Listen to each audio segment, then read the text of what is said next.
Assalamualaikum warahmatullahi wabarakatuh. Salam inspiratif para penonton podcast Cerita Dosen. Perkenalkan, saya Ambar Dewi Cahyani, salah satu mahasiswa Universitas Tidar, Program Studi Pendidikan Bahasa dan Sastra Indonesia Angkatan 2022. Kali ini saya akan berbincang-bincang dengan salah satu dosen Fakultas Keguruan dan Ilmu Pendidikan. Langsung saja kita menyapa Ibu Rini Setiawati, Magister Pendidikan. Assalamualaikum Ibu. Waalaikumsalam. Bagaimana kabarnya? Alhamdulillah sehat. Alhamdulillah. Sekedar informasi, Ibu Rini ini merupakan salah satu dosen bimbingan konseling yang mengajar di Bahasa Inggris di Universitas Tidar, Magelang. Kita langsung saja bertanya-tanya dan berbincang-bincang dengan Ibu Rini. Bagaimana sih awal perjuangan Ibu hingga bisa sampai di titik yang terbilang sukses ini? Oke, baik, terima kasih ya. Sukses ya. Kalau sukses itu sebenarnya kan setiap orang relatif ya Mbak di sini ya. Kalau saya di tahap ini dibilang sukses, menurut saya juga belum begitu sukses. Kenapa? Karena kan di sini saya sebagai dosen baru ya. Dosen baru kan langkah ke depan untuk karir dosen itu sangat panjang, masih sangat panjang. Jadi menurut saya saat ini saya masih berada di tahapan menuju sukses gitu ya. Tapi bisa sampai di titik ini ya menurut saya bisa dibilang tidak mudah juga. Karena yang notabene mungkin saya dulu kan sebagai guru ya, sebagai guru, kemudian saya juga sudah punya suami, sudah punya anak. Tentunya untuk mengikuti seleksi menjadi dosen itu kan sangat tidak mudah ya. Banyak hal yang harus kita perjuangkan di sini, baik itu tenaga, pikiran, kemudian juga bagaimana kita harus bisa manage waktu gitu ya, antara nanti di rumah harus sebagai istri, kemudian punya seorang anak juga, harus belajar untuk mengikuti tes, tahapan tes yang tentunya sangat tidak mudah.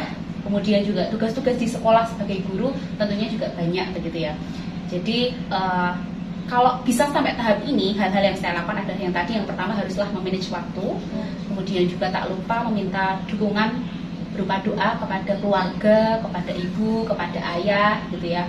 Kemudian juga kita selain itu kita juga belajar itu pasti ya. Jadi harus bisa menyempatkan untuk belajar setiap hari. Misalnya kalau kita capek istirahat dulu, nanti bangun malam kita kemudian belajar. Jadi prinsip saya belajar itu paling tidak 1 jam gitu ya, untuk bisa ya mengikuti seleksi ini gitu ya. Dan yang pasti yang terakhir kita harus pasrah sama Allah ya, karena sebanyak apapun kita berusaha, tapi kalau Allah belum mengizinkan kita sampai di titik ini ya tidak bisa. Jadi harus ikhlas gitu ya. Mungkin itu Mbak. Mengapa Ibu memilih masuk menjadi guru bimbingan konseling? Oke. Jadi alasan saya ya, kenapa saya memilih menjadi di sini dosen ya, dosen bimbingan dan konseling. Yang pertama adalah karena saya ini di FKIP ya Mbak. Di FKIP kan salah satu nantinya akan mencetak ya sebagai seorang calon pendidik begitu ya. Harapan saya calon pendidik, jadi tidak hanya guru BK, nanti ke depannya semua calon guru itu memahami karakter masing-masing siswa, bahwasanya setiap siswa itu memiliki karakteristik yang berbeda-beda.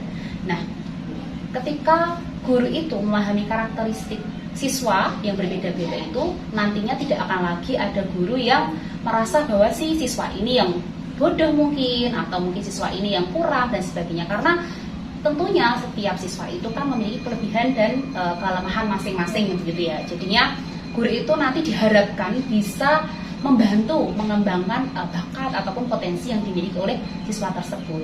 Nah, itu seperti itu Mbak. Apa sih motivasi Ibu untuk masuk menjadi dosen bimbingan konseling? Oke, motivasi saya ya. Nah, awal mula nih ya Mbak ya, sedikit cerita. Awal mula saya menjadi dosen BK, kenapa sih saya pilih BK ya? Jadi saya ada pengalaman nih yang menurut saya berharga dan unik, terutama di diri saya. Jadi saat itu saya itu kan SMA. Nah, ketika SMA saya mendapatkan pengalaman yang cukup menarik dari salah satu guru BK yang menurut saya menginspirasi saya. Jadi dia itu berbeda daripada guru BK yang lain. Mungkin di masyarakat masih ada image ya, kalau guru BK mungkin kayak polisi sekolah kayak gitu ya. Tapi ada hal yang lain yang saya temukan di guru BK tersebut. Jadi dia sangat bisa mengerti saya dan juga teman-teman saya. Dan saat itu saya sedang ada suatu problem begitu, dan dia bisa membimbing saya dari itu saya berpikir bahwasanya oh ternyata guru BK itu pekerjaan yang mulia ya, ternyata tidak seperti image yang beredar selama ini. Nah, dari situlah kalau saya dibantu orang lain, saya juga pengen suatu ketika saya bisa membantu orang lain. Jadi saya ingin menghilangkan, oh ternyata guru BK itu bukan polisi sekolah kok, bukan hal yang ditakuti, justru guru BK itu sahabatnya siswa. Nah seperti itu Mbak, mungkin sedikit motivasi saya kenapa saya pilih BK gitu. Apa pengalaman Ibu selama mengajar di Universitas Sidar? Pengalaman yang saya dapatkan mungkin di sini belum cukup banyak ya, karena mungkin saya baru sekitar 7 bulan lah di Universitas. Tapi setidaknya saya mendapatkan beberapa pengalaman yang saya temui ya di Universitas Sidar khususnya. Pertama di Universitas Sidar itu satu dari rekan kerja ya, rekan kerjanya alhamdulillah semua mendukung, semua mensupport. Jadi kita bagaimana caranya kita itu bisa maju bersama. Jadi tidak saling bersaing, tapi kita saling mendukung, mensupport bagaimana biar Untidar ini menjadi lebih baik lagi. Kemudian yang kedua yang saya temui, walaupun baru mengajar selama beberapa bulan, saya menemukan mahasiswa di Untidar, termasuk yang saya ajar ataupun yang tidak, itu mereka menghormati dosen. Jadi ketika misalnya bertemu dosen di jalan, gitu, mereka menyapa, gitu. Kemudian yang ketiga, dari sistem yang ada di Untidar itu, yang saya rasa sudah cukup bagus juga sistem yang ada di Untidar. Bagaimana cara, salah satunya kan kemarin saya ikut dalam kegiatan BR3 ya untuk mengembangkan potensi mahasiswa baru itu. Di sana berarti terlihat jelas bahwasanya Untidar itu memfasilitasi mahasiswa bukan hanya dari segi akademik, tapi bagaimana bisa mengembangkan segi non akademiknya juga. Jadi menurut saya sudah cukup bagus ya sistem yang ada di Untidar. Mungkin baru itu yang saya temukan Mbak. Pertanyaan terakhir ya Bu, apa pesan dan kesan Ibu selama mengajar di Universitas Sidar? Oke, pesan dan kesan saya ya. Kesan saya dulu ya mungkin ya. Kesan itu kan yang saya dapatkan selama di Untidar. Untidar itu adalah salah satu universitas yang menurut saya religius. Religius di sini maksudnya bisa memahami adanya perbedaan ya. Tentunya kan di Universitas Sidar ini juga tidak luput daripada banyak agama ya yang di sana, baik itu nanti ada yang muslim ataupun non muslim ya. Nah, di Untidar ini sangat menjunjung tinggi nilai-nilai religiusitas gitu ya. Jadi kita sangat menghargai perbedaan, kemudian juga memberikan peluang ataupun waktu ketika misalnya memang saatnya mereka ibadah ya kita berikan waktu untuk beribadah. Nah itu jadi kesan saya Universitas Sidar itu adalah sangat religius gitu ya. Oke baik, kalau pesan saya nih ya, terutama untuk mahasiswa baru ya tahun 2022, mungkin kan ini merupakan masa awal ya, masa penyesuaian dari dulu SMA ke perguruan tinggi yang tentunya akan sangat berbeda iklimnya begitu ya.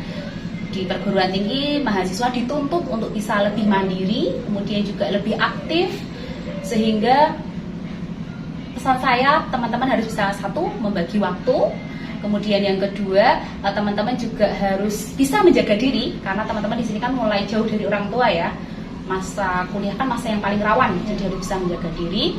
Kemudian juga yang ketiga itu belajar secara mandiri karena pastinya tugas-tugas yang diberikan dosen itu tidak sedikit. Nah supaya teman-teman nanti tidak keteteran nih di akhir semester untuk menjalani UAS. Itu mungkin Mbak pesan saya untuk teman-teman terutama khusus mahasiswa baru gitu.